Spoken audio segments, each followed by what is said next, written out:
Morning, beloved. Magandang umaga po. To all GZF Northwest family and friends, kamusta po kayo? Thank you for responding to God's call today, to worship Him in spirit and in truth. So why don't we stand and let's greet our fellow brothers and sisters this morning. Yan. Praise God. So, kumamay po kayo ng 5 tao po na you are not familiar with. Yan, praise God.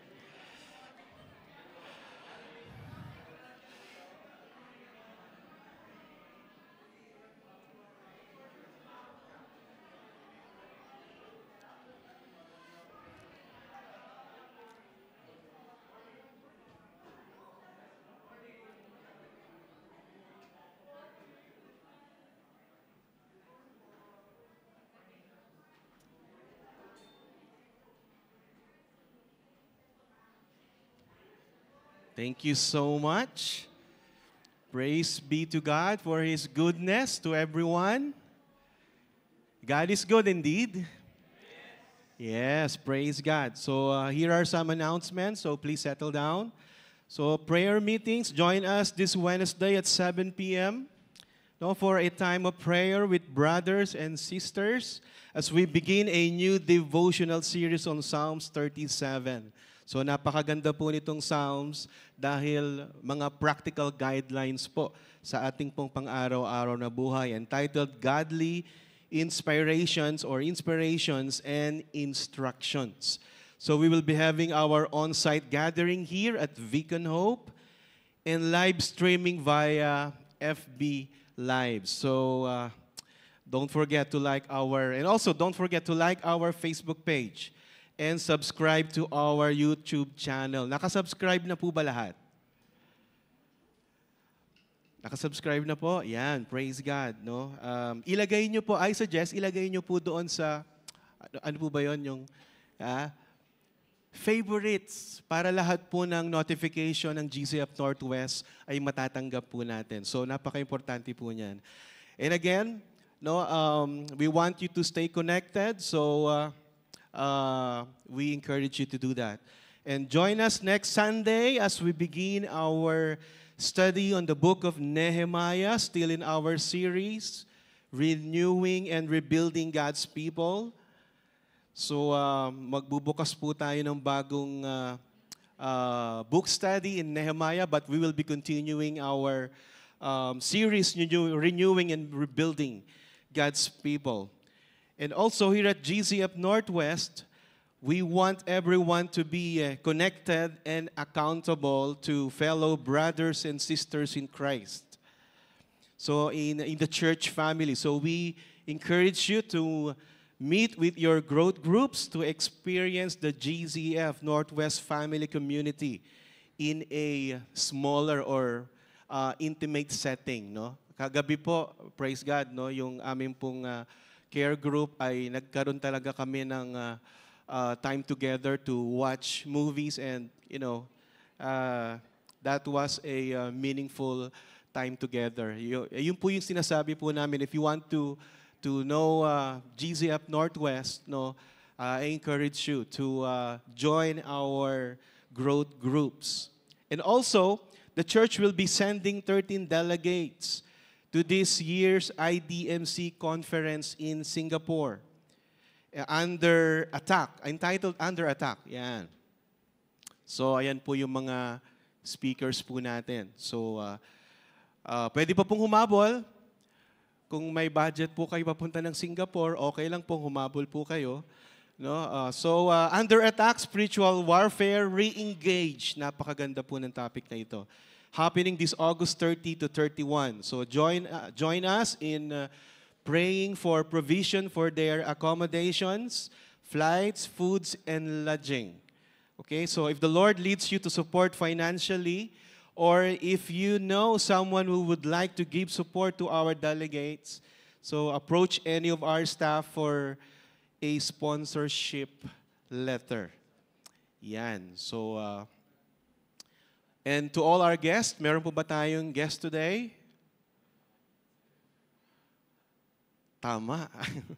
Okay, so kung wala po tayong guest, church, ito po ay perfect reminder that we need to invite our family and friends, no? Para makita po nila kung ano po ang ginagawa ng Panginoon sa loob po ng ating iglesia at sa buhay po ng bawat isa. Okay po yon? Next week, invite po tayo.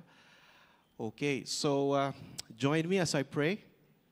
Lord God, you said in your word that where 2 or 3 gathered in your name, you are in the midst of them. Lord, this moment is special because of your presence among us. Lord, we ask that you unite our hearts and minds in worship. May our voices rise as one, Lord, and may our spirit be lifted by the power of your love and grace.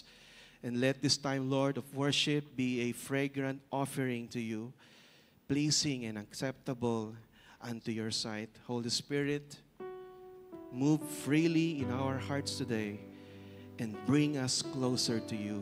In the mighty name of Jesus we pray. Amen and amen.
Mapalad ang bansang sa'yo lamang sumusunod. Maghari ka't manahan sa aming pagpupuri. Ikaw walang o Diyos.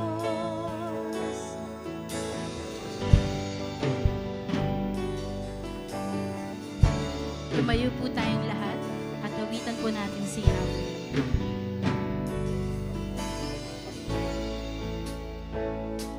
Si Yahweh ang tanging Diyos, may gawa ng lahat ng mabuti. Ang lahat ng nilikha mo'y sumasamba.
ang bansang sa'yo lamang sumusunod.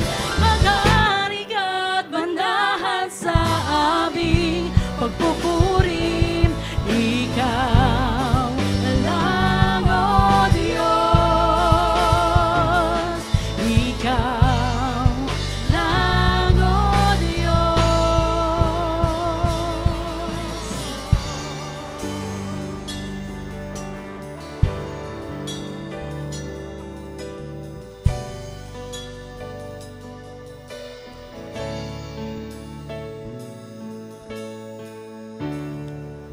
Tanging ikaw lamang, Panginoon, ang nararapat naming purihin at itaas sa aming mga buhay.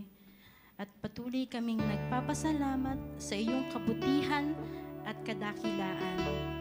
In Psalms 145:17-21, the Lord is righteous in all his ways and kind in all his works. The Lord is near to all who call on him, to all who call on him in truth. He fulfills the desire of those who fear him. He also hears their cry and saves them. The Lord preserves all who love him, but all the wicked he will destroy. My mouth will speak the praise of the Lord, and let the flesh bless his name forever and ever. And let's give a clap offering to God, and let's start with singing and praising, for God is here and God is able.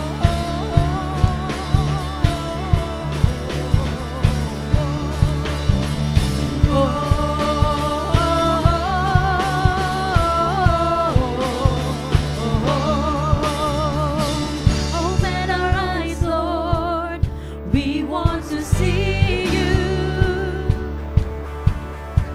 Open our hearts, Lord, we want to know you. Open our ears, Lord, we need to hear you. Jesus, be revealed. Jesus, be revealed. Let's sing, God is here. God is here. God is here. God is here. He is able. We draw near to see Jesus face to face. God is here. God is here.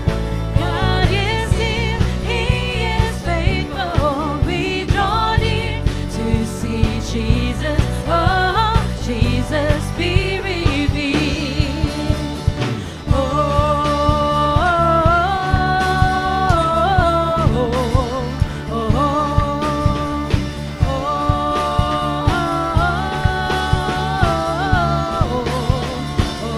Let's sing, open the gates, Lord.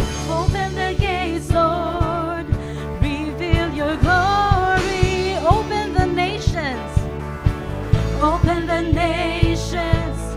Establish your kingdom. Open the heavens. Pour out your spirit. Jesus, be revealed. Jesus, be revealed. Jesus, be revealed. Let's sing, God is here. God is here. God is here. God is here. He is able. We draw near to see Jesus face to face. God is here. God is here. God is here. He is faithful. We draw near to see Jesus. Oh, Jesus, be revealed.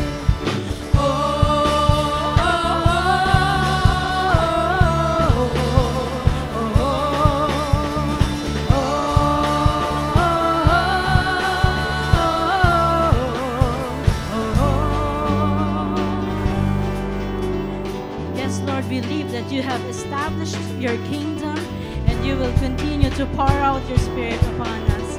And let's sing that He is holy. Holy, we cry, holy, hallelujah, God is here.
unto our God. Let's join our hands together, church.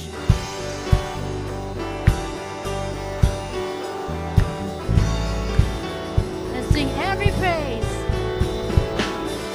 Every praise is to our God. Every word of worship in one accord. Every praise, every praise, every praise is to our God. Let's sing hallelujah. Sing hallelujah to our God. Glory, hallelujah unto our God. Every praise is to our God.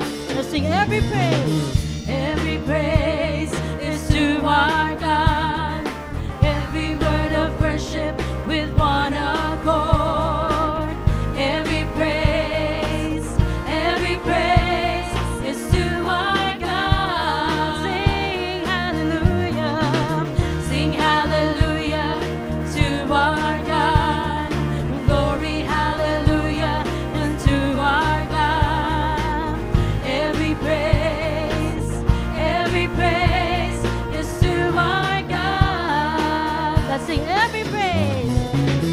Every praise is to our God. Every word of worship with one accord.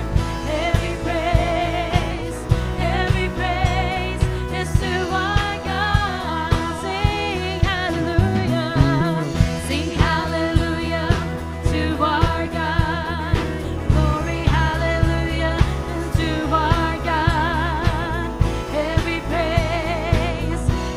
praise is to our God. God my Savior, and God my Savior, and God my healer, God my deliverer. Yes, He is. Yes, He is. God my Savior, God my healer, God my deliverer. Yes, He is. Yes, He is. Yes, He is. Yes, He is. Every praise is to our God. Every word of worship with one accord. Every praise is to our God. Sing hallelujah. Sing hallelujah to our God. Glory, hallelujah to our God. Every praise is to our God. God my Savior, God my healer, God my deliverer. Yes, He is. Yes, He is. Yes, He is. God my Savior, God my healer, God my deliverer. Yes, He is. Yes, He is. Yes, He is. Yes, He is. Let's give a clap of praise to our God. For God is our Savior. He is our healer. He is our deliverer. And as we continue to worship God this morning, may we continue to bless His name and trust that the Lord will be our shield and strength in time of need.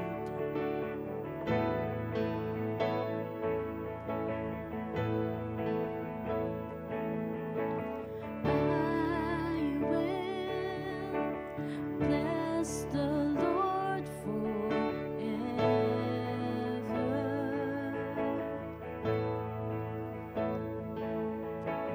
I will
one besides you, O God. And may we continue to see that you are our waymaker. You are here, moving in our midst. I worship you.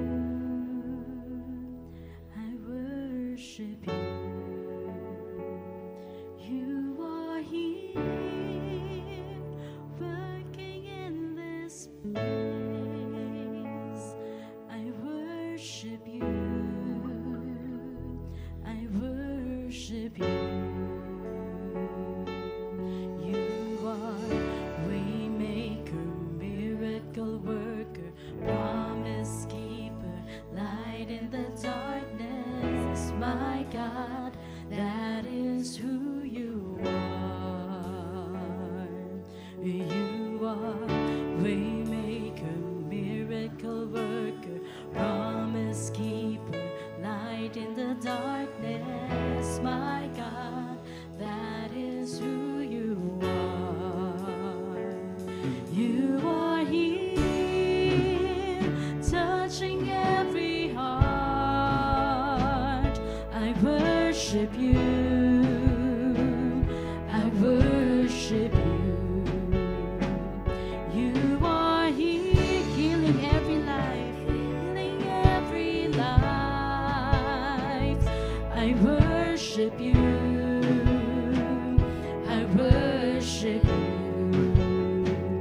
You are here, turning lives around.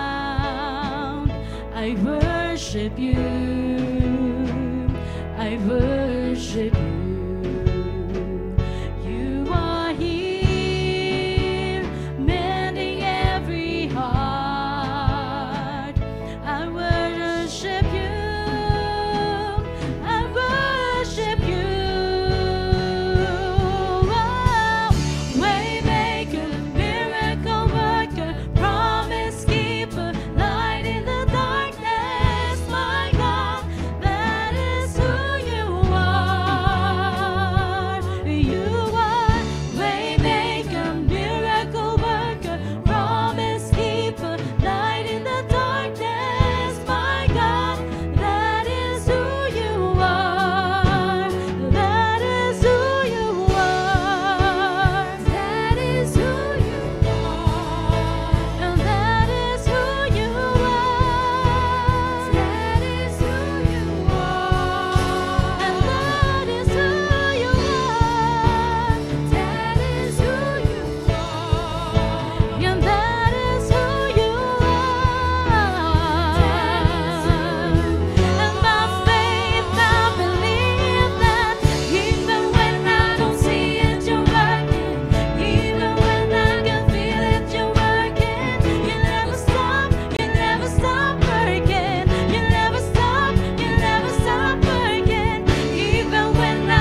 promise-keeping God and our light in the darkness. And we pray that we would continue to trust in you, that you will work in us. All these things we ask in the mighty name of our Lord Jesus Christ. Amen. You may all be seated.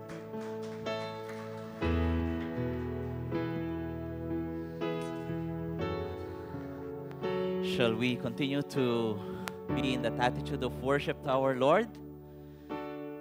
What a blessing to be together as one family here in GCF Northwest. And this is our time to pray with one another. Our leaders are here to pray for you and pray with you. So if you have come with a burden in your heart, you would like to pray with our leaders, one of our leaders, please stand where you are right now so that our leaders can approach you and pray with you. Meron po bang gusto pong may pag-pray? Meron po kayong mga prayer request and you're comfortable to share with one of our leaders? Ito po yung pagkakataon natin para po may pag-pray po ang bawat isa. Kasama po ang ating mga leaders. Or even if you have praise items, meron po tayong milestones sa gusto po nating ipagpasalamat sa Panginoon. Ito rin po yung pagkakataon na po pwede po nating gawin. Tumayo po kayo, kung asan man po kayo, tapos move to the aisle nearest you so that one of our leaders will be able to approach you. Okay, meron po ba? Thank you. Meron pa po ba? Okay, don't be shy, just stand up and one of our leaders will approach you and pray for you. To most of us who are seated, this is our time to commune with God also. Silently where you are, if you have unspoken prayer request, personal, and you don't want to share it with others, the Lord is listening to you right now and knows what's inside your hearts and your mind. So you can pray alone, silently, where you are seated. Just lift it to the Lord. In a while, I'll be closing this portion of our worship in a prayer.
Lord God, what a privilege that you have given to all of us once again today to gather together as one family here in this place to honor you, to give our praises and thanksgiving to you alone. For you are indeed our great, good, and faithful God. We have experienced your grace, your love for us in the past days, Lord God. And it's just fitting for all your people to give back all these praises to you. For you never change. Ikaw, Panginoon, ang Diyos namin nung nakaraan, mula pa noong hanggang ngayon, and even magpapatuloy po sa hinaharap. Kaya kami po ay lubos na nagpapasalamat po sa inyo dahil ikaw po ang kasama namin sa araw-araw at sa bawat gawain na iyo pong pinagkaloob sa bawat sa amin. Salamat, Panginoon, sa iyong salita. Sabi mo, therefore I tell you, do not be anxious about your life, what you will eat or what you will drink, nor about your body, what you will put on. But seek first the kingdom of God and His righteousness, and all these things will be added to you. These are the truths and assurances that we can have in you because you care for each one of your children. Panginoon, hindi po namin minsan may alis na mangamba, mag-alala, Panginoon, sa aming pong buhay ng aming pong mga mahal, minamahal, and even, Panginoon, yung mga nangyayari po sa paligid namin.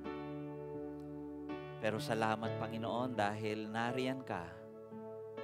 At sabi mo, Panginoon, hindi mo kami pababayaan, hindi mo kami iiwan magpakailanman. At ito po, ang katotohanan na patuloy po namin pangahawakan sa inyo. At sama-sama po kaming patuloy pong papurihan ka, tuparin ang layunin mo sa buhay namin. Patuloy po na magtitiwala po kami sa bawat hakbang na amin pong gagawin. Hinihiling po namin ang iyo pong kaalaman, katalinuhan, Panginoon, na nagmumula sa iyong salita na magiging gabay namin sa araw-araw. Yung mga pangako mo, Panginoon, ang siya pong magbibigay sa amin ng katatagan ng pananampalataya. Dahil tunay nga po, Panginoon, wala po kaming pupwedeng hingan ng tulong sa bawat sandali ng aming buhay at bawat hinaharap naming mga pagsubok at mga problema. Lord God, as we gather today as one family here in this place, make your presence felt by each one of us, that we will not leave this place, Lord God, without experiencing you. Without hearing, Lord God, your message for each one of us. Use your word. O Holy Spirit, convict us if there are sins that are in our hearts so that we can continue to worship you in spirit and in truth and in all holiness. Salamat, Panginoon, dahil ikaw po ang patuloy pong mamumuna po sa amin. Magbibigay po ng inspirasyon upang kami po ay makapagpatuloy sa amin pong mga buhay, sa araw-araw, kasama po ang amin pong mga minamahal, mga kaibigan, and even po mga kapatiran. Lahat ng ito ay amin pong dalangin sa pangalan ng aming Panginoong Yesus. Amen. Amen.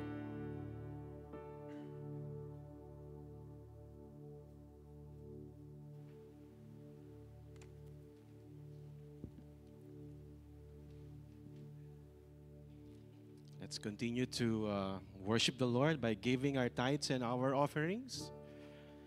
2 Corinthians chapter 8, verses 1 to 5. I will be reading from ESV. It reads, "We want you to know, brothers, about the grace of God that has been given among the churches of Macedonia. For in a severe test of affliction, their abundance of joy and their extreme poverty have overflowed in a wealth of generosity on their part. For they gave according to their means, as I can testify. And beyond their means of their own accord, begging us earnestly for the favor of taking part in the relief of the saints. And this not as we expected, but they gave themselves first to the Lord and then by the will of God to us." The text says, they gave themselves first to the Lord and then by the will of God to us. Church, it is surrender That must be our first act of faith before preparing to give our tithes and our offerings to the Lord. It is seen to have been the reason why the church in Corinth was able to give generously despite severe tests of afflictions and extreme poverty. In layman's term, for you to understand the text, naintindihan po nila yung panawagan ng Diyos. And they joined the redemptive plan of God. That's why they gave themselves first to the Lord and then by the will of God to us. I pray this morning, church, that we take this opportunity to first surrender everything to the Lord and lay down anything that might hinder us from giving back to Him joyfully and abundantly. For those who would like to give their tithes and offerings through bank or e-wallet transfers, so naka-post po yung mga details ng ating pong bank account. So you may get, or if you want to personally give your tithes and offering right now, pwede po tayong kumuha ng white envelope doon po sa may offering box po natin, and then you just drop off your tithes and offering po sa designated box. And we encourage you to give in whichever is most convenient for you. And also, we have QR code po. So, you just scan our QR code and then you just send your tithes and your offering to the Lord. Join me as I pray. Lord God, thank you for all the blessings you've given us. As we give our tithes and our offerings today, may we do it with grateful hearts, Lord. And we ask that you bless and use these gifts, Lord, for your glory, for your work. Help those who give to feel the joy of being part of your mission, Lord. And Lord God, and encourage those who haven't given yet to join in and experience the same joy. Lord, we offer our tithes and offering to you. Use it for your glory. In Jesus' name we pray. Amen and amen. You may now give your tithes and offerings to the Lord.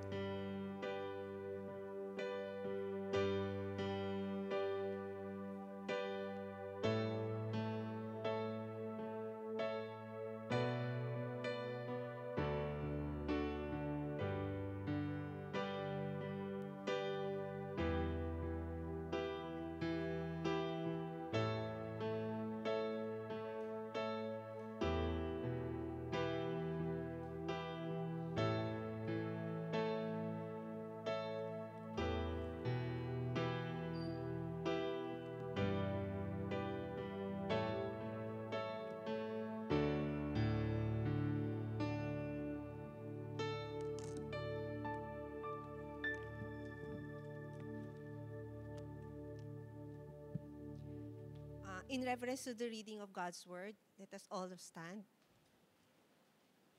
Our scripture today is found in Esther chapter 9, verses 1 to 10, from the English Standard Version.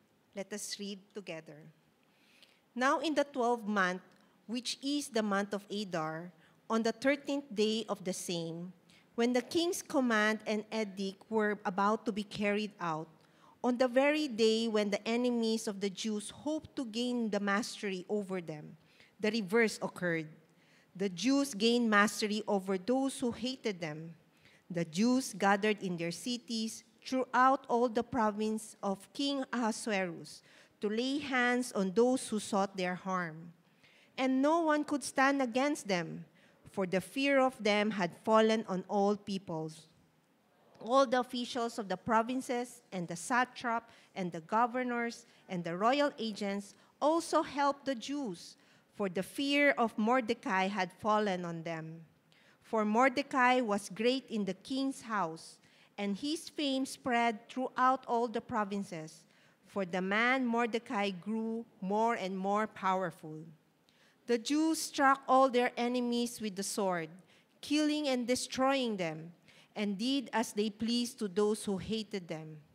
In Susa, the citadel itself, the Jews killed and destroyed 500 men, and also killed Parshandatha, and Dalphon, and Ashpatha, and Porata, and Adalia, and Aridatha, and Parmashta, and Arishai, and Aridai, and Vaishatha, the 10 sons of Haman, the sons of Hemedatha, the enemy of the Jews, but they laid no hand on the plunder. May God bless the reading of His word. You might take your seat. Let us prepare our heart and mind as we listen to God's word.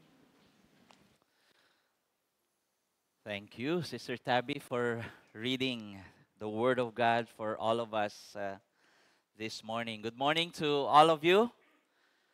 It's a blessing to see all of you. And if you just turn around, look at the seats around you. We are full tonight, this morning, and it's a blessing to see all of you. Tunay nga po na patuloy po ang pagpapala po ng Panginoon sa atin at ako po ay nagpapasalamat po sa patuloy pong biyaya na pinagkakaloob niya po sa bawat isa sa atin. And seeing all of you this morning is already a manifestation of that blessing from the Lord. Struggles can be your path to success. Struggles can be your path to success. This is the inspiration that we can have, and it can be a reality in your life if you have the proper perspective of your situation, if you have that fervent faith to our Lord, and have that sustaining support in life. This is what we have learned so far in the book of Esther. Ito po yung katotohanan na po pwede po at natutunan na natin sa aklat po ng Esther. Kung maalala po ninyo, Esther did not start right in her life.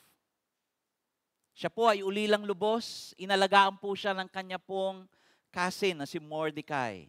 She was compromised and in an ungodly community from the very beginning. Yet, we saw her change from being shy into a courageous and confident lady. Mordecai, her cousin, raised her, guided her in her steps, especially in fighting for the welfare of their fellow Jews. She rallied her people to fast and show their desperation to God, and ended with a deliverance and festival of remembrance of God's goodness in their lives. What is your story right now? Ano po yung kasaysayan natin at po pwede nating sabihin na naging journey natin sa ating buhay so far? Kung kayo man ay estudyante, kasalukuyan ay nag-aaral, kung kayo man ay businessman, na patuloy pong tinataguyod ang inyo pong business together with the people that are around you. Kung kayo man po ay mga magulang nasa bahay at tinitignan nyo kung paano po maging mabuti ang kalagayan ng inyong pong pamilya. Pwede po tayong maging matatag at matagumpay sa lahat ng ating ginagawa dahil po meron po tayong Diyos na po pwede pong tawagan. What are your struggles right now? Problems that you are facing? Do you see and experience the end result of all these challenges? Are you expecting deliverance wherein you can celebrate with joy and even have that thanksgiving to our God? This morning, I would like for us to have an assurance from God and His Word, that success is on the way. Even in our stage, whatever stage of our lives right now, we can experience the success from God. Even amid those struggles that we are facing. Bakit po? Dahil po sabi po ng salita ng Panginoon, we know that for those who love God, all things work together for good, for those who are called according to His purpose. That is the promise of God. For those who are called according to His purpose, and those who are continually loving Him, this is the promise of God that we can hold on to. That's the reason why I'm telling you the struggles that we face, the problems that we are in right now, are our paths to success. As long as we know that we are called by God and continue to love Him, this is what we can hold on to. Please join me right now as we pause in a word of prayer and commit our study of God's Word. Lord, what a joy again to hear from You, to study Your Word and be assured, Lord God, of Your continuing work in the lives of Your children. May You bless our hearts with these truths from Your Word, and that we will not leave this place today unchanged because of Your power that continually works in our lives. We pray this in Jesus' name. Amen and amen. If you are new to GCF Northwest and have missed few Sundays of our worship services, we are continuing our sermon series in the books of Ezra, Nehemiah, and Esther, with our theme, Renewing and Rebuilding God's People. And I entitled our sermon today, Deliverance and Remembrance, based on the last 2 chapters of Esther. Yes, we are completing and ending our study in the book of Esther. 2 chapters po yon. Pero tatry ko pong maging maikli lang po yung ating pong oras po ngayong umaga sa ating pong sermon. But I don't want us to miss the truths that we can learn from this sermon. As we close our study of the book of Esther, or the story of Esther, we have seen an unknown and yet beautiful young Jewish lady who became a queen to the then king of Persia, si Xerxes or Ahasuerus. Because of her timely influence and courageous decisions, she became a hero and was instrumental in the deliverance of her people from sure death and total destruction from their enemies. Though in the whole story, God seemed to be silent and absent, He was clearly orchestrating. He was working behind the scenes, so to speak, and involved in the whole story so that the Jews will continue to know and to fulfill their purpose in life. God is continually working in their lives to fulfill His purpose and plan for His people. The Jews experienced complete deliverance and were required to observe a feast of remembrance. Thus, our title, Deliverance and Remembrance. And again, I would like to ask you, what is your story? We don't like at times to go back and trace our story or even history. But if we are walking in the Lord, if we have that faith in the Lord, our stories are His story.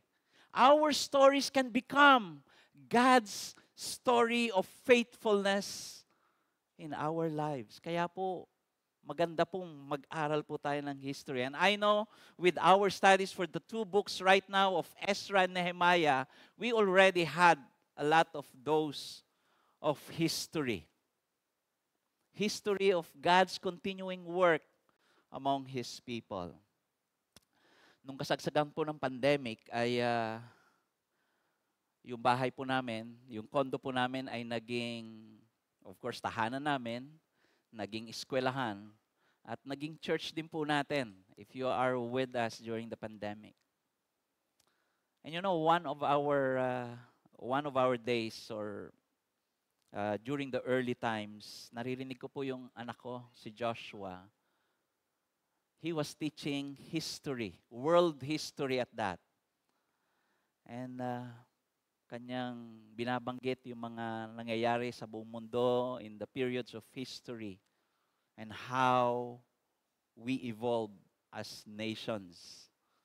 And naalala ko po yung aking kabataan at nung ako'y nag-aaral, ayaw na ayaw ko po yung history. Who can identify with me with that?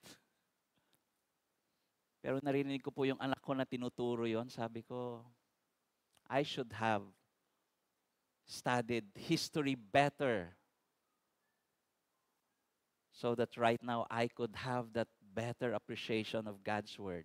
Kung alam ko lang po na magpapastor po ako during that time, pinagbuti ko po sana yung history subjects ko at saka literature. Pero ito po ang kahalagahan po ng istorya at kasaysayan ng buhay ng bawat isa sa atin. Pwede po nating makita po ang katotohanan ng biyaya at katapatan ng Diyos sa buhay natin. At ito po yung nakita po natin sa kasaysayan ng mga Hudyo na nabasa po natin dito po sa Book of Esther. Handa na po ba kayo? Okay? There will be 3. I will be highlighting 3 main lessons from this book so that I pray that we will be inspired also to see the hand of God working in our lives so that our story will become His story. Ano po itong mga lessons po na to? Ito po yung main lesson po, okay? Trust God to complete His purpose in your life amid life struggles. And then ito po yung 3 pong mga lessons po natin. Hope in God to destroy all His enemies. Honor God in delivering His purpose or His people, and then help people for their own good and pursue peace. Ito po yung makikita po natin dito po sa katapusan po ng ating pag-aaral po sa aklat ng Esther. Okay? So umpisa na po natin doon sa una. Okay? Hope in God to destroy all His enemies. And I would like for us to open our Bibles or even our gadgets po dito po sa chapter 9 verses 1 to 2. Basahin ko lang po. Basahin natin po ito pong 2 verses na to sa ating panimula. Sabi po rito, on the very day, or the Jews struck all their enemies with the sword, killing and destroying them. Mali po yung akin nabasa, sorry.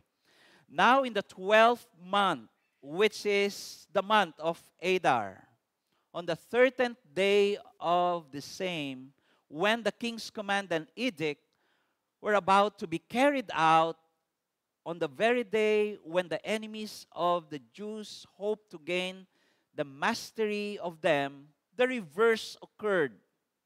The Jews gained mastery over those who hated them. The Jews gathered in their cities throughout all the provinces of King Ahasuerus to lay hands on those who sought their harm. And no one could stand against them, for the fear of them had fallen on all the peoples. Okay. Just a quick history. Alam natin na meron pong naitakda pong date para po patayin lahat po ng mga Hudyo.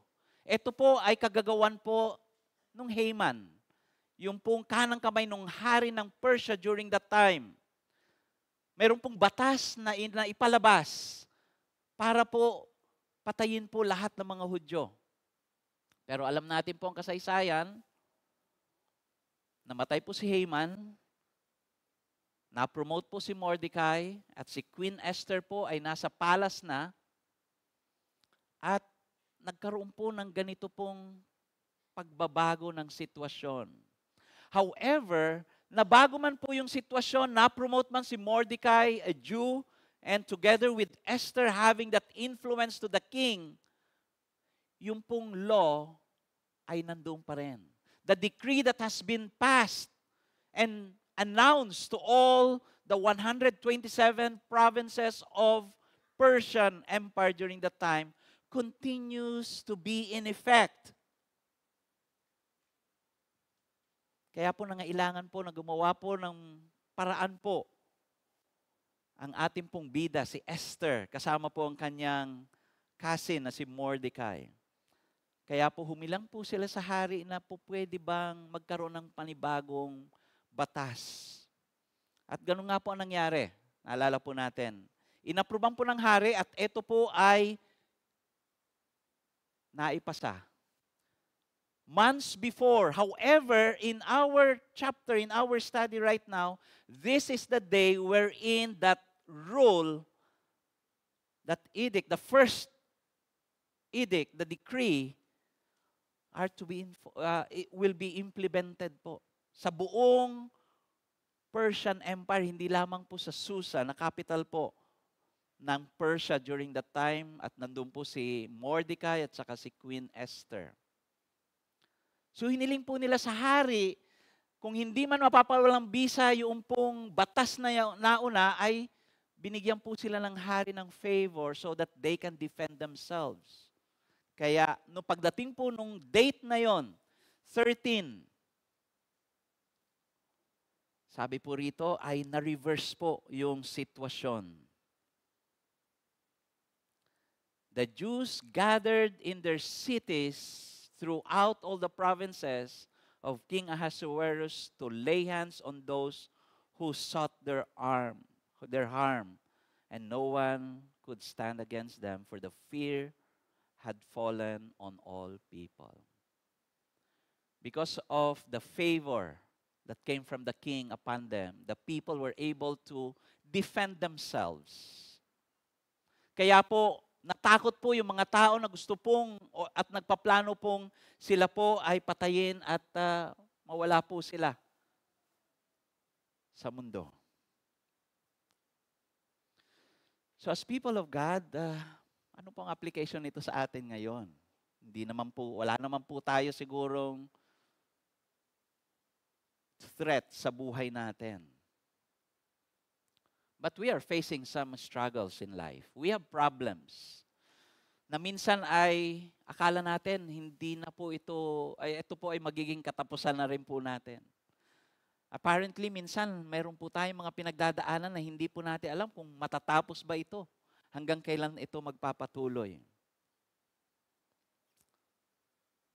Just like the Jews during the time, with the leadership of Esther and Mordecai, they put their hope in God that He is going to work on their behalf. At yan nga po, nakita po natin dito at makikita po sa mga susunod. Just to give you some summary of what happened, the Lord reversed their situation. Imbis na sila po ay patayin, sila po ang ginamit ng Panginoon para masira po at mamatay po yung mga kalaban po nila. The people got help from the leaders of the community. The Lord put a fear in the hearts of their enemies, and the people got courage and strength to destroy their enemies. Sabihin niyo, Pastor, parang napaka-violente naman yata ng sitwasyon. I would like us to understand that the lives of the Jews were threatened that time. Bagamat mayroon na pong bagong batas, there are still people that would like to kill them and destroy them. Kaya po yung threat ay hindi po nawala. Nabawasan po. But because of the second rule or decree, nagkaroon po ng pagkakataon yung mga Hudyo po to defend themselves. Kaya po, kung titignan natin parang, Pastor, Ganun ba rin tayo? Pagka may kalaban tayo, papatayin na lang natin sila? Hindi naman po ganun. Okay? In their case, because their lives were threatened during that time, and there was an imminent danger and destruction upon them, they have to defend themselves. Kaya po, ito pong istorya na to, hindi po ito genocide, na basta na lang po yung mga Hudyo, pinagpapapatay po lahat ng mga may galit po sa kanila or may tangka sa kanila. These are all acts of self-defense, life preservation. Kaya makikita po natin dito sa verse 5. Sabi po rito, the Jews struck all their enemies with the sword, killing and destroying them, and did as they pleased to those who hated them. In Susa, the citadel itself, the Jews killed and destroyed 500 men. And yung pong mga binasa pong pangalan po ni Sister Tabby, hindi ko na po babasahin dahil maganda na po yung pagkabasa ni Sister Tabby, no? These are the 10 sons of Haman, the son of Hammedatha, the enemy of the Jews.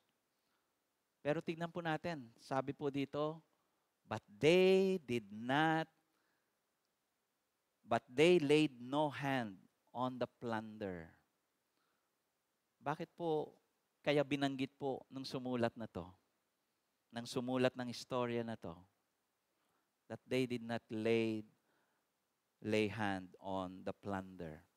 Normally po, pagka ikaw po ay nanalo, napatay mo yung kalaban mo during that time, yung anuman po yung kanyang ari-arian, sa'yo na rin po yun. That's the plunder. That's a trophy of your victory and defeating your enemy. That's your right. That's your privilege. That's your blessing, so to speak. Pero, this time, alam natin, nung namatay po si Haman, di po ba? Yung pong kanyang ari-arian, yung estate niya na naiwan, binigay po kay Esther, and then eventually, pinagkatiwala niyo po ito, binigay niya sa kanyang cousin na si Mordecai. Pero dito, hindi nila kinuha yung mga plunder. Yung mga nagtangka sa buhay nila, napatay nila, natalo nila, pero bakit hindi nila kinuha ito? Alam niyo po ba kung anong sagot? This is very significant because you remember history during the time of King Saul, the first king of Israel. Yung pong ninuno ni Haman, nakalaban po ng mga Hudyo dito sa panahon na to, ay natalo po ni King Saul. However, with the command of God to destroy everything, wala kang ititira. Ang ginawa po ni King Saul ay binuhay niya si King Agag. And then yung po mga magagandang robe, yung mga suit siguro, yung mga mamahalin, mga articles na mahal, itinabi niya po yun at kinuha niya. So, we see here that the Jews had learned their lesson well from their history. Hindi na po nila uulitin. Kasi eto na yung nangyari before eh. Kaya po sila nagkaroon ng kaaway nga si Haman at this time in their generation because their king, their first king before, failed to obey the Lord fully in what He had told them. This time, the Lord has given them victory, but they will not lay hand on the plunder. Natakot na po sila. And for us, this is a sign of, this is an act against greediness or being greed. 4 na beses po, binanggit po sa ating passage po yan. Okay, sabi diyan, the Jews who were in Susa gathered also in the 14th day of the month of Adar and killed 300 men, but they laid no hands on the plunder. And verse 16, Jews were in the king's provinces also gathered to defend themselves and got relief from their enemies and killed 75,000, but they laid no hands on the plunder. Paulit-ulit po yan. 4 na beses po yan dito po sa passage natin. Ganyan po kahalaga ito pong pagkakataon na to. And we know that the people of God during that time learned their lesson. Bakit po kaya? Alam niyo po, when the leaders showed how to be generous and not greedy, the people will easily follow their example. The people of God immediately avoided greed because they saw the generosity of their leaders. Hindi na po nila inangkin lahat ng ito. Dahil po nakita po nila si Esther, si Mordecai ay hindi po naging gahaman sa mga ari-arian. At bagkos, pinamigay po ito. We must put our confidence in God to put an end to evil and their works. Expect and anticipate God's complete destruction of His enemies. Paalala lang po, minsan pagka nananalangin po tayo na yung kaaway natin ay tumigil na sa kanyang panggigipit sa atin, probably, or yung problema minsan ay hindi natin alam kung saan matatapos, kaya nananalangin tayo na ito po ay magkaroon ng solusyon. Minsan may mga pangangailangan tayo, hindi natin alam kung saan manggagaling. Tayo ay nananalangin sa Panginoon na siya ang magpo-provide. Pero dito, alam natin na yung mga Hudyo mismo, ang ginamit po ng Panginoon para po matapos po yung kasamahan sa kanilang community during that time. So kung tayo po ay nananalangin, anuman po ang ating pinapanalangin sa Panginoon, be ready that the Lord may use you to be His instrument in fulfilling and answering that prayer. At ganito po ang nakita po natin sa bansang Israel during that time. Don't lose hope in God's power to work even when you don't see it yet. Don't lose that hope in God's power to work even when you don't see it yet. Okay? The second main lesson that I would like for us to understand this morning is honor God in delivering His people. Honor God in delivering His people. Let's read together verses 17 and up to 19 of our passage. Sabi po dyan, but the Jews who were in Susa gathered in the 13th day, and on the 14th, and rested on the 15th day, making that a day of feasting and gladness. Nagkaroon po ng celebration dahil po na-deliver na po sila. And then verse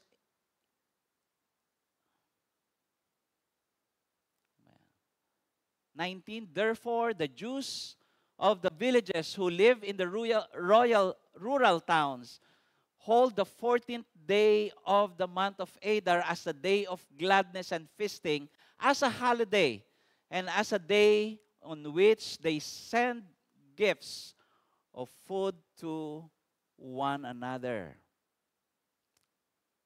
Did you see what happened? Nagkaroon po ng decree na mga Israelites had to defend and even destroy their enemies on the 13th day. Doon po sa Susa, doon po sa capital, nangailangan po sila ng extended day. Kaya si Esther po humiling po ng additional day for them to defend against themselves or even destroy their enemies. Kaya po nagkaroon po ng 14th day. Kaya po sa capital city, yung kanilang day of remembrance and celebration ay 15th day. Doon po sa rural towns, siguro ko konti na lang po yung mga pumalag during that time at mga gusto silang patayin. Isang araw lang po. The 13th day, they were able to destroy all their enemies. Kaya nung 14th day, sila po ay nag-celebrate na. So ngayon, yung po mga nasa capital city, 15th day po sila nagse-celebrate. Yung po mga nasa rural towns, nasa probinsya, 14th day nagse-celebrate na sila. So ano pong ginawa po ni Esther and even Mordecai? Gawin nating 2 days yung celebration natin. Okay? As a whole nation, as a community of the people of God, they made that decree that they will celebrate the Lord's deliverance, the Lord's salvation upon them for 2 days. Kaya po dito po nag-umpisa yung Feast of Purim or Purim, whatever you pronounce it, yan po yun. Naging national holiday po nila. Holiday sila for 2 days. So nag-celebrate po sila because the Lord delivered them. The Lord saved them from their enemies. And they praised the Lord. They celebrated. Pero nakakatuwa po dahil hindi lamang po sila nagkainan, kundi sabi doon sa verse 19, they send gifts of food to one another. So dito po nagumpisa po yung, hindi po exchange gift, pero gift giving. So in their celebration, kaya po mahalaga yung pagkain po pagka nagse-celebrate. Hindi po tayo makapag-celebrate ng wala pong pagkain, di po ba? So biblical po yung mag-celebrate ng nagkakainan. Pagka wala pong pagkain, hindi po biblical yan. So it's okay to celebrate. And I would like for us to be reminded as the people of God. Minsan, ang picture po ng mga tao po sa mga Kristiyano, mga malulungkot, mga hirap na hirap, nag-i-struggle palagi sa buhay. And I pray that as we continue to follow the Lord, that will be reversed. Although we are going through struggles in life, we can celebrate. We can have joy. We can have a lot of foods in our celebration. Tama po ba? Let there be food on the table. Let's celebrate. Kaya ito rin po paalala sa atin, pagka may mga milestones po tayo, mayroon pong kabutihan ng Panginoon sa buhay natin, let's celebrate. Let's praise God. Let's honor Him. Katulad po nung mensahe nung nakaraan, just make sure that this will point people to who God is. He's faithful in us and people will see how God is working in our lives. Hindi lamang po yung palagi tayong hirap na hirap ang nakikita ng mga tao. Because we have a God who gives good gifts to us. That's the reason why we can celebrate and praise and honor Him. At nakakatuwa po dahil hindi lamang po sariling celebration nila. They gave gifts of food to their fellow Jews so that they can also celebrate. They celebrated as a community. They celebrated as a nation. To show the goodness of God in their lives. To celebrate the deliverance that they received, God, they honored the Lord together with all other people. Ano po mga kabutihan na ibinigay po ng Panginoon sa inyong buhay lately? Have you honored Him? Have you praised Him? Have you thanked Him? Have you celebrated it? Or minsan, blessed na nga tayo, parang hindi pa rin makita yung ganong blessing sa buhay natin. Po ba? Hindi ko po alam kung nahihiya tayo or tinatago lang natin yung blessing. Ayaw natin na makita ng ibang tao. Uy, blessed na blessed si sister, oh. Hindi man lang siya nagbibigay. Blessed na blessed si brother, oh. Bakit kaya?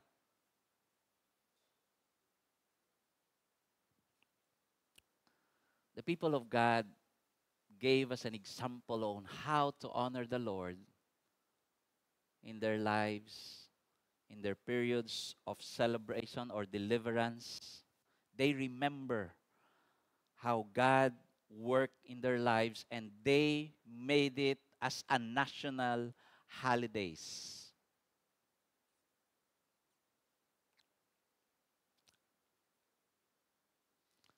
Tignan po natin ang isang aspeto po rito. The Jews firmly obligated themselves and their offerings and all people and all who joined them, and without fail, they would keep these 2 days according to what was written at the time appointed every year. And this should be remembered and kept throughout every generation, in every clan and province and city, and all these days of Purim should never fail into disuse among the Jews, nor should the commemoration of this day cease among their descendants. So, mayroon din pong prohibition. Mag-ingat na hindi rin po maabuso yung ganito pong festivities. Okay? Pero, mayroon lang pong words po dito na I find it interesting. Sabi doon, they firmly obligated themselves and their offspring and all those who joined them. Ginawa po nilang obligation, yung celebration na to. Now, yung word po na obligation these days ay hindi na po maganda pakinggan. Tama po ba? Parang bad word na yun pagka inuobliga ka na gawin ang isang bagay. Di po ba? Meron po ba nag-uubliga sa inyo na pumunta rito pagka Sunday? O kaya mag-pray? O kaya mag-aral ng salita ng Panginoon? Si Pastor, inuobliga tayo. Now, I would like for us to understand that being obligated to do something, especially and specifically in honoring God, in praising Him, in thanking Him, in studying His Word, should not be a bad command for all of us. Kailangan po natin yun dahil kung hindi po tayo nauobliga, ay hindi po tayo magiging disiplinado rin. Yung pong pagpupuri sa Panginoon, pagpapasalamat po ay inobliga po nila lahat. Nagkaroon po ng batas sila. At that time, ang buong Hudyo. Kaya even po hanggang ngayon, it's more than 2,000 years had passed. Pero ito po ay nagiging practice pa rin po ng mga Hudyo wherever they are right now. Kaya po may maganda pong layunin at bunga din po ang pag-uubliga. Kasi kung hahayaan lang po yung mga tao just to go on with their lives, the purpose of honoring God in their lives and in their community, nawawalan din po ng saysay. So I hope for all of us, when we are obligated to do something that is of God, we should wholeheartedly welcome it. Na sana hindi po tayo magkaroon ng ganong resentment. Dahil ang Panginoon po ay kailanman hindi naman po tayo pinapabayaan. There will always be things that we can thank the Lord for in our lives. Kaya po kailangan natin pong obligahin because it is easier to forget than to remember at times. Po ba? Yan po ang sinabi po ng isa pong pastor. Mas madali pong makalimot kaysa po makaalala, lalo na po sa patuloy na paggawa ng Panginoon sa buhay po natin. So don't allow yourself to be compromised in your commitment to honor the Lord. Last but not the least, of course, don't help people for their own good and pursue peace. Help people for their own good and pursue peace. Basahin po natin yung 3 verses po ng chapter 10. King Ahasuerus imposed tax on the land and on the coast of the sea, coastlands of the sea, and all the acts of his power and might, and the full account of the high honor of Mordecai to which the king advanced him, are they not written in the book of the Chronicles of the Kings of Media and Persia? And then verse 3, for Mordecai the Jew was second in rank to King Ahasuerus and was great among the Jews and popular with the multitude of his brothers. For he sought the welfare of his people and spoke peace to all his people. Okay? So we should always have that mindset to always help people for their good. Okay? And pursue peace. Bakit po binanggit po na si Mordecai already in power? He became popular po sa buong Persia. He's second in command. I would like us to understand that being in that position of influence, of that power, is not just for himself to enjoy. Pero makikita po natin dito yung last verse po ng Esther. Sabi po rito, yung kanya pong kaisipan, yung kanya pong tuon, ay paano po matulungan, mapaayos, mapaganda ang buhay ng mga kababayan po niya. Nasaan man po sila. I would like us to understand that the Jews were in a foreign land. They are marginalized. They are oppressed. There is that always threat of their lives or on their lives. Nandun na po siya, prinomote na po siya ng Panginoon. Pero ito po ay hindi niya lang sinarili, kundi ang iniisip niya, paano matulungan yung mga kababayan niya.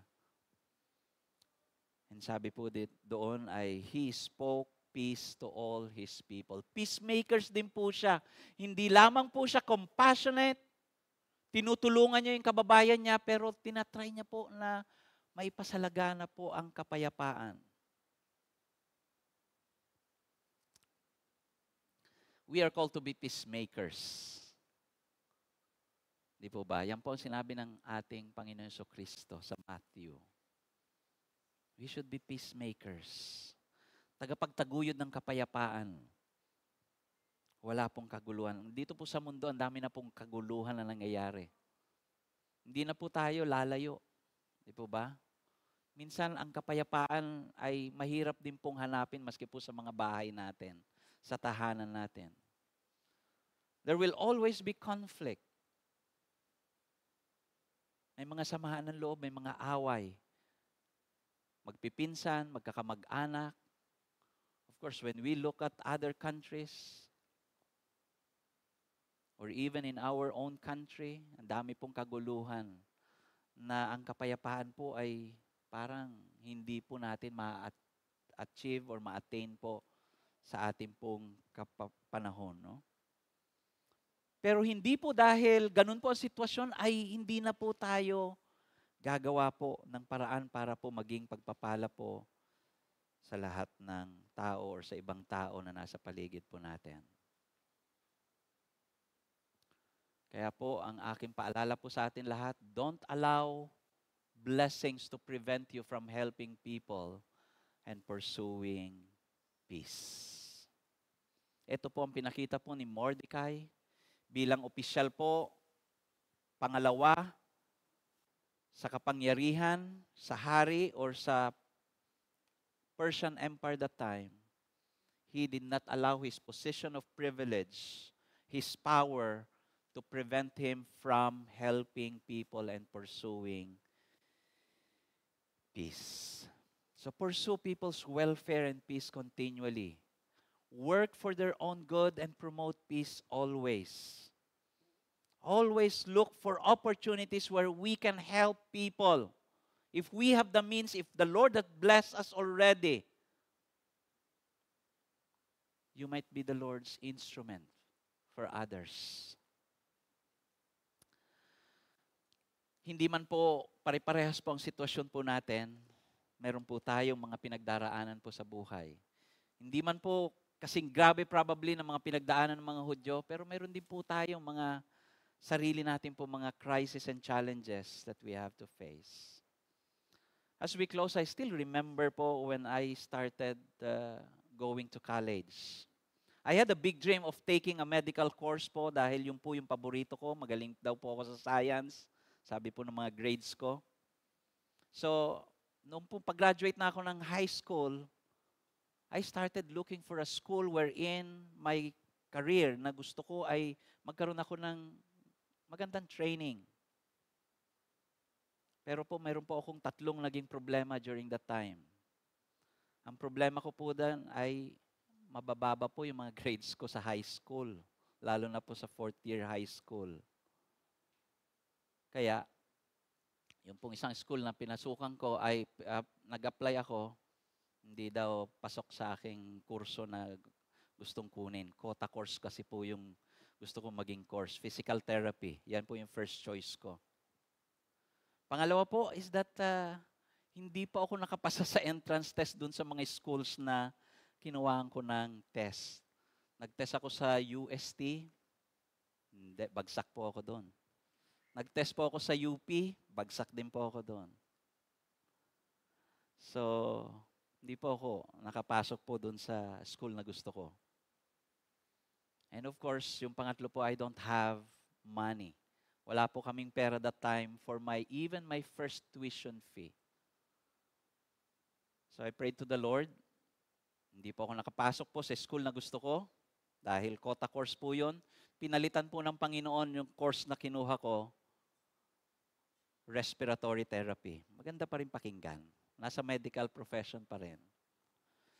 And then, nakapasok po ako dun sa school dahil ang tinignan ng school with my course is my NCE. NCE, that time may NCE pa, ngayon wala na. NCE is one of the tests that time that is required for all those who will be entering college. Pagka mababa po ang NCE mo, hindi ka po makakuha po ng mga degrees, mga courses na 4 years and up. Vocational lang po ang kukunin mo. So, nung nakita po nung school po na mataas naman po yung grade ko sa NCE, 97 plus yata, tinanggap po ako. Nag-pray po ako dahil may school na ako, may course na ako, wala pa akong tuition fee, and the Lord touched one of my relatives and siya po yung nagbigay ng una kong tuition fee sa Manila Doctors College.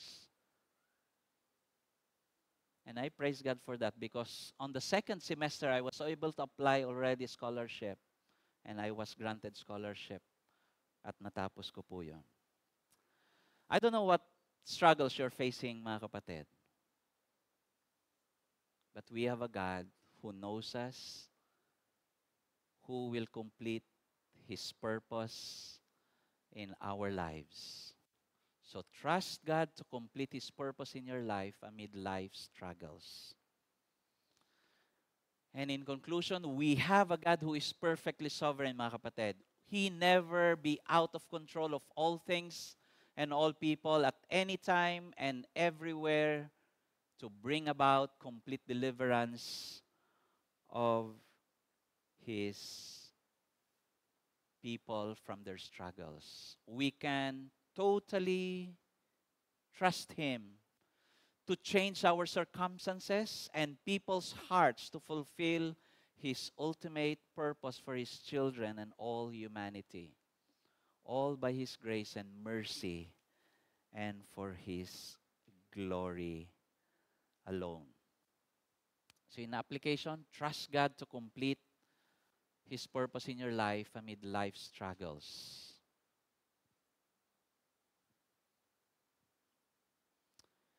Entrust everything by faith to God.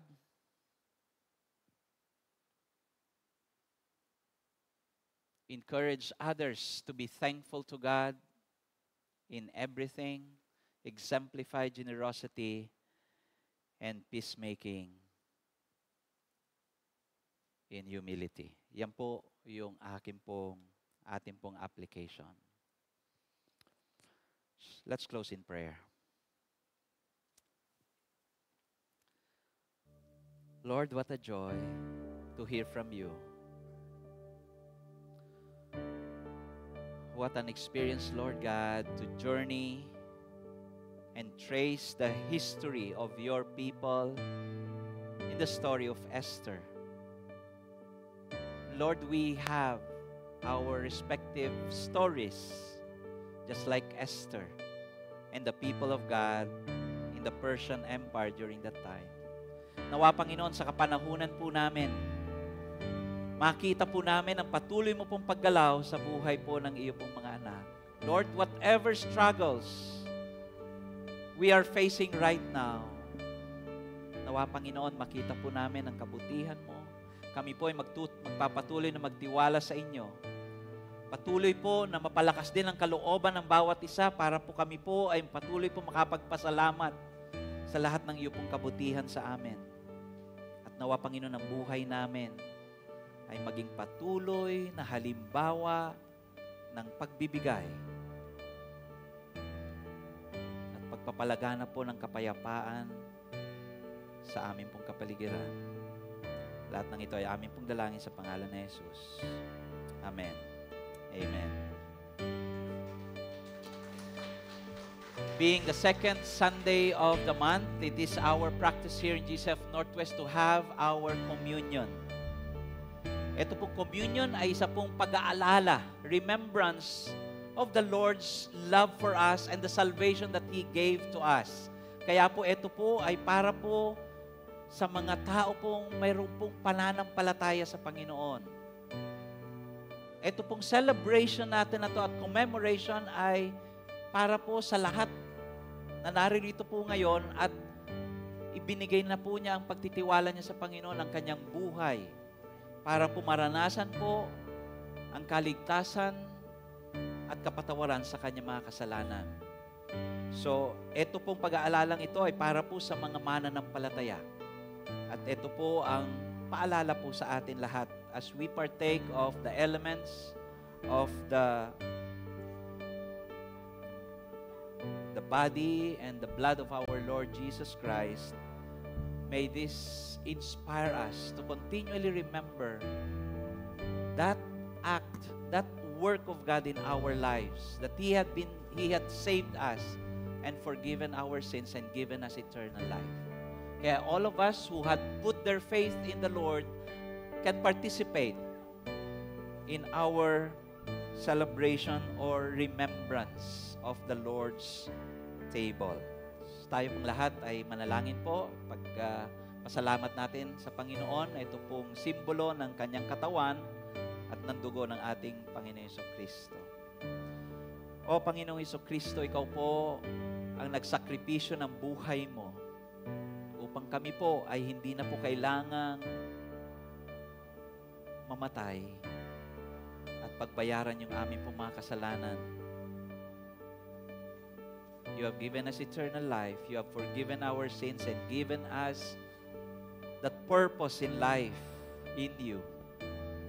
O Ama, salamat po sa iyo pong pag-ibig, pagmamahal po sa amin. Binigay mo po ang iyo pong bugtong na anak upang kami po ay magkaroon po ng buhay. At nawa sa pag-aalala po namin ngayong umaga ng iyo pong pag-ibig, dakilang pag-ibig sa lahat, yung kapatawaran sa aming mga kasalanan at panibagong buhay, ikaw po ang siya pong maging sentro ng aming pong pag-aalala na ito. Celebration, Lord God. We pray this in Jesus' name. Amen. The elements are on the side of this hall. You can slowly go there and pick one and then go back to your seats, and then we will have celebration po and commemoration ng sabay-sabay po.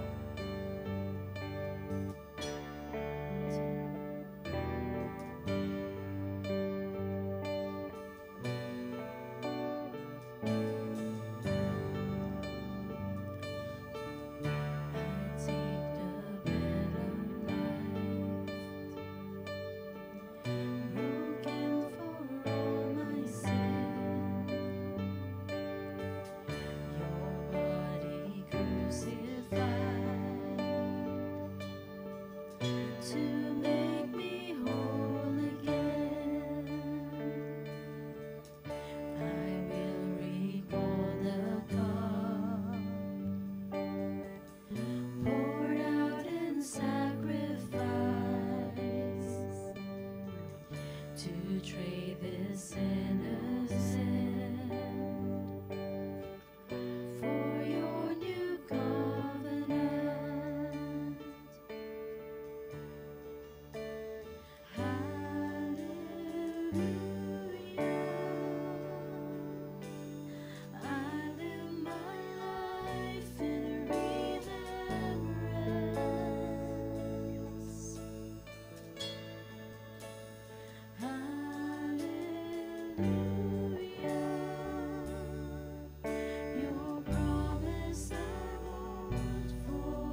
the night that our Lord Jesus Christ was betrayed, He took bread.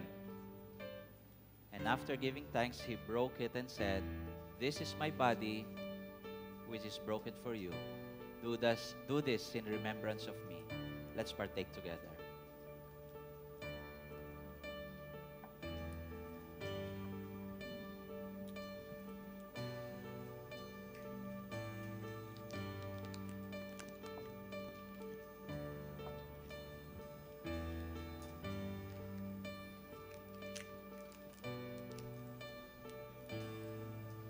On the same day after the supper, our Lord Jesus Christ took the cup. He took the cup and He said, "This is the covenant in my blood. This cup is the new covenant in my blood. Do this as often as you drink it in remembrance of me." Let's partake together.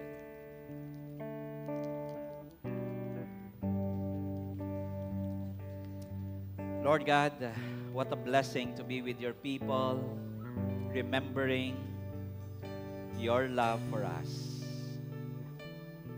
As we have this time of remembrance, will you continue to inspire us to move from this place, pursuing your purpose and promoting peace in our lives, in our family, in our community, and even beyond. Salamat, Panginoon, sa lahat ng ito, sa kabutihan mo at biyaya mo na patuloy po naming nararanasan sa araw-araw. Lahat ng ito ay aming pong pasalamat sa pangalan namin, Panginoong Hesus. Amen at amen.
Let's all stand as we close our time together in a word of prayer and thanksgiving to our God.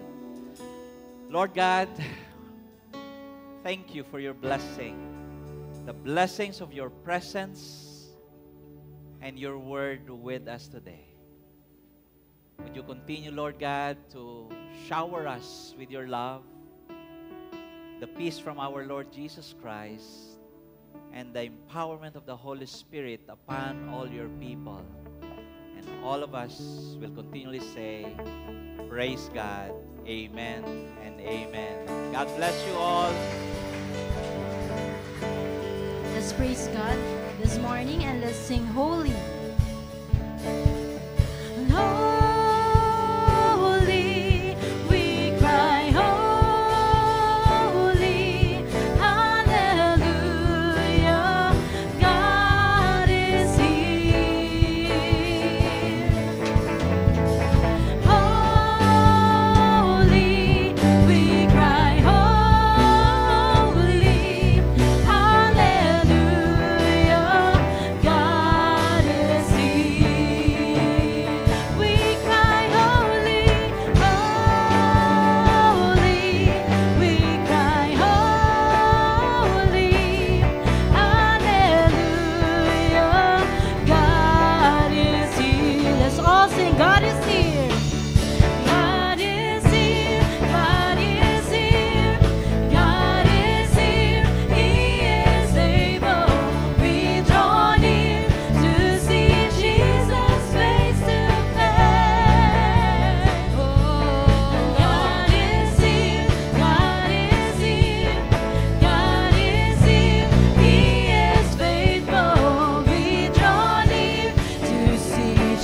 Jesus, oh Jesus, be revealed. Let's sing, oh,